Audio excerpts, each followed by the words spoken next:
So బుడ్డ తాడు మా మామ కోసి ఇచ్చిండు. ఎంత నాకంటూ ఒక 2 అంతా ఉంటాయి అంతే, అంత ఒక 12 feet. First day మెరేద్దాం.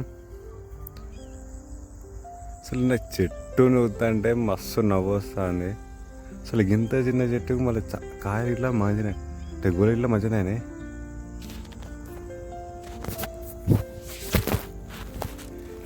ఒకటి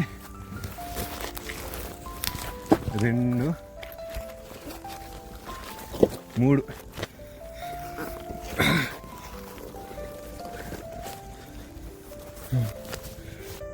3 దంగలకే మీదికి వచ్చినాం. జస్ట్ 3. ఇంకా ఇక్కడ కాయలు మాత్రం బంద వస్తున్నాయి. గోళలు ఇటు పిల్ల గోళలు వచ్చినాయి. ఈ ఫోటోలు ఉన్నాయి. మేము మెరేద్దాం మంచిగా.